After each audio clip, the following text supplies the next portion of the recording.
ikhlaslah bahwa kita ada itu sebenarnya hanya untuk penyempurnaan alam ini. Bukan kita dituntut untuk ibadah, bukan kita dituntut untuk sholat dan lain sebagainya. Karena Tuhan itu sulit dibayangkan. Tuhan datang kena kino yang ngopo. Maka kalau kita membicarakan tentang artinya bulat.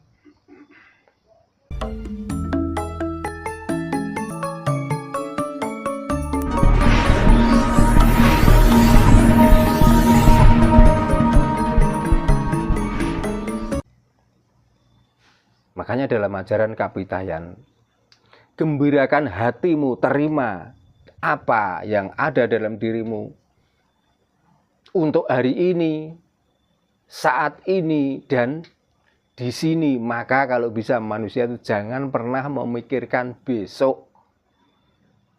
Yang kita pikirkan ya hari ini, saat ini, dan di sini. Supaya apa? Supaya kita tuh bahagia.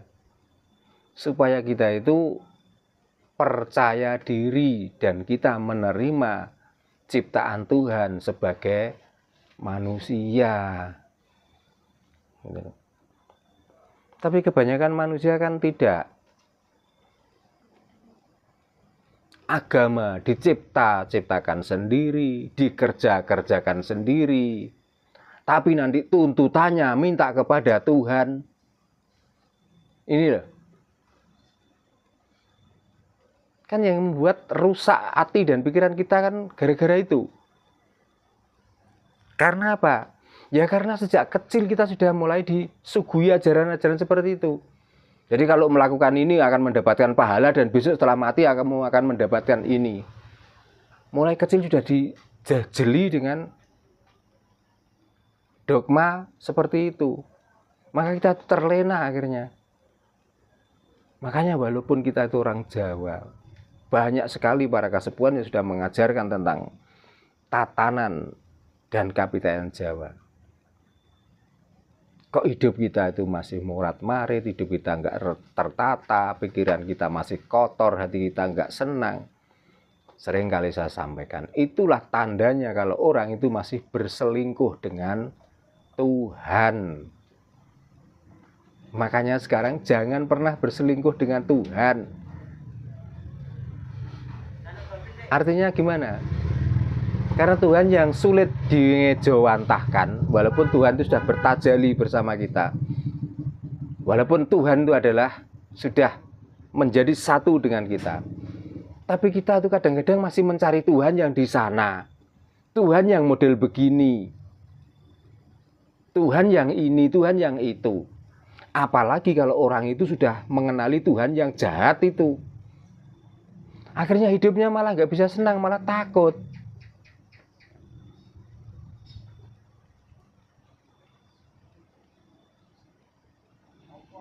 Karena begini loh, orang Jawa itu ya percaya kalau Tuhan itu Rahman Rahim. Tuhan itu Maha Pengasih dan Maha Penyayang. Tapi kenapa hati dan otak kita masih kedogma bahwa Tuhan yang Maha Pengasih dan Maha Penyayang itu lalu menyiarkan bahwa Tuhan itu tukang ngancam orang. Dikala kamu baik akan dimasukkan surga, dikala kamu jelek akan dimasukkan neraka. Berarti kan salah kalau Tuhan itu mempunyai sifat Rahman Rahim, Pengasih dan Penyayang.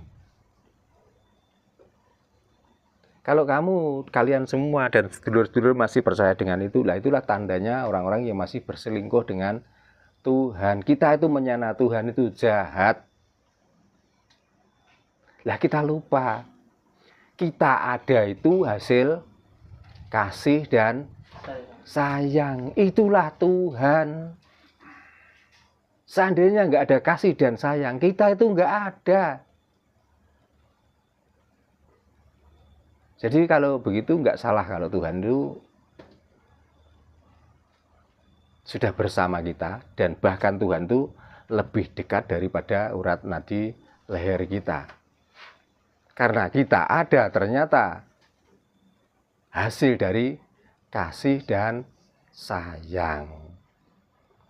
Kita tunduk sama Tuhan yang dianggap itu, kita taat pada Tuhan yang selama ini didogmakan itu, tapi kita kadang-kadang tidak pernah taat, tidak pernah tunduk, bahkan tidak pernah menghormati bapak ibu kita yang sebenarnya dari hasil kasih sayang mereka lah kita itu ada. Itulah. Nah itulah tandanya orang kalau sudah berselingkuh dengan Tuhan. Maka dengan wawasan, dengan pencerahan seperti ini, mari kita berpikir. Kita jangan pernah mempunyai penyana jelek, buruk sangka pada Tuhan. Ikhlaslah bahwa kita ada itu sebenarnya hanya untuk penyempurnaan alam ini. Bukan kita dituntut untuk ibadah, bukan kita dituntut untuk sholat dan lain sebagainya. Karena ibadah dan sholat itu adalah tanda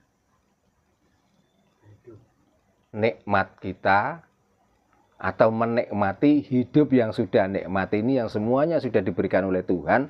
Maka kenikmatan itu kita aplikasikan atau kita lakukan yang namanya sembahyang, yang namanya semedi, yang namanya ritual dan lain sebagainya. Makanya mari kita aglar pandam muncar. Kalau kita sudah aglar pandam muncar, apa tadi syairnya?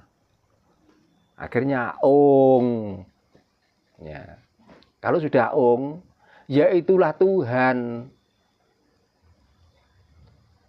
Karena Tuhan itu sulit dibayangkan. Tuhan datang kena kinaya ngopo. Maka kalau kita membicarakan tentang ong, artinya bulat.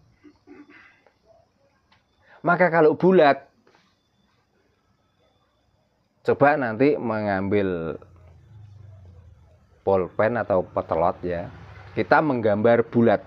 Dari titik awal sampai nyambung ke titik awal lagi, nanti dicari mana batas titik tadi.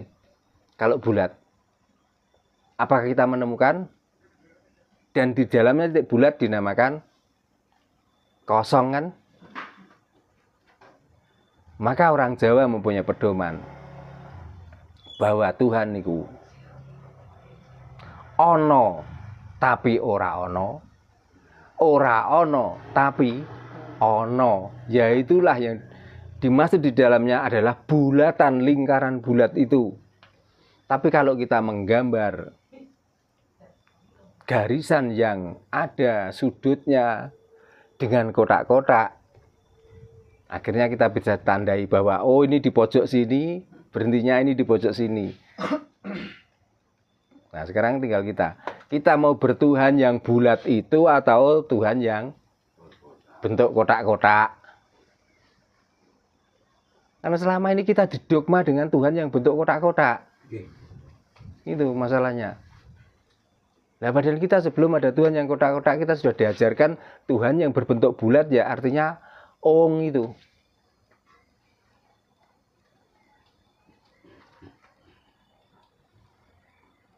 Nah betapa di samping indah, makna dari syair tadi kan luar biasa. Berarti walaupun dalang, walaupun nggak bisa dalil, nggak bisa membaca kitab, tapi setiap mau pentas, dan pentas itu setelah perjalanan hidup yang melalui beberapa rintangan. Maka di dalam suluk yang syairnya miat langening kalangian, artinya apakah itu setelah perang gagal atau setelah satrio mau menuju ke suatu tempat yang diutus oleh raja itu tadi, di dalamnya ada penghalang, dan setelah perang gagal atau banyaknya penghalang baru suluk itu dibacakan, supaya kita itu ingat bahwa hidup di dunia itu sebenarnya penuh dengan rintangan, penuh dengan cobaan. Karena apa? Ya karena untuk mencari ong itu atau kebutuhan atau sibuknya orang mencari Tuhan. Maka setelah ong, tinon lir kekonang. Mumpung kita ada kesempatan hidup di dunia ini, Karena tinon itu bisa digambarkan,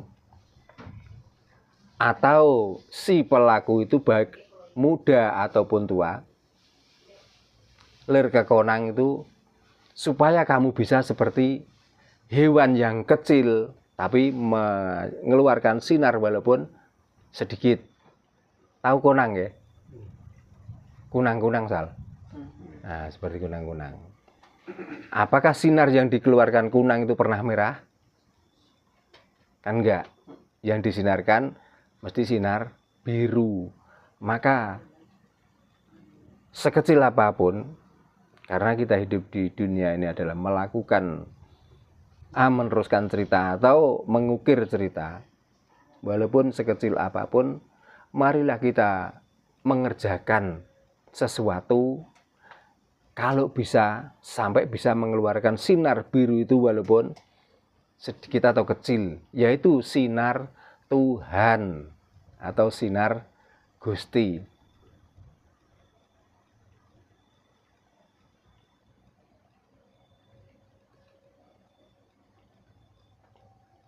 Dan setelah itu dilanjutkan surem sorotetan padang. Supaya apa? Supaya kita itu tidak membedakan antara malam dan siang. Maksudnya gimana? Malam dan siang itu penyeimbang hidup kita itu loh. Supaya kita tuh tahu manfaat siang itu kalau menjelang malam, dan tahu manfaat malam itu di saat siang hari. Jadi kita nggak menyalahkan kalau gelap, wah ini karena malam. Kalau panas, wah ini karena siang. Dua-duanya itu penyeimbang hidup. Jadi manusia itu ya harus ada gelap dan harus ada sinar terang.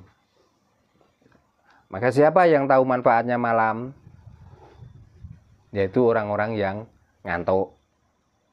Siapa yang tahu manfaatnya siang? Ya di saat orang itu kegelapan. Tapi di saat kita itu di waktu yang siang, kebanyakan lupa dengan nikmat siang itu, apalagi kalau terik matahari itu menyengat.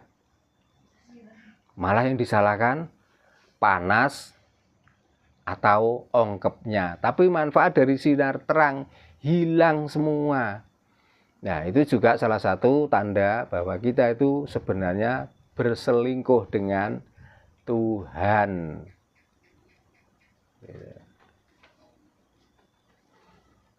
Di saat kita ngantuk ya gitu, kita mencari malam itu. Seandainya nggak ada malam, terus siang terus, enak memang tidur siang. Tapi kebanyakan orang yang tidur siang, kalau dilihat orang lain, di samping kayak orang pemalas, dan orang yang memperbanyak tidur siang, artinya menghalangi rezeki pada orang itu sendiri. Di surem sorotetan padang, kasoroteng kasorot lan pajaring. Lah orang yang bisa menerima keberadaan siang dan malam, artinya orang yang sudah bisa membuka tabir dalam hatinya dan bisa menerima kenyataan itu, dan dia menikmati tentang hidup ini dan percaya bahwa kita manusia bukan hewan. Itulah orang yang telah mendapatkan kasorot lan pajaring. Karena antara sorot dan pajar itu sama. Kasorot juga sinar, pajar itu juga sinar. Nah, ini ada sinar dua. Apa itu? Ya, sinar hati dan sinar Tuhan yang sudah bersamaan, yaitulah yang dimaksud dununge sahadat panetep panoto gomo. Gitu.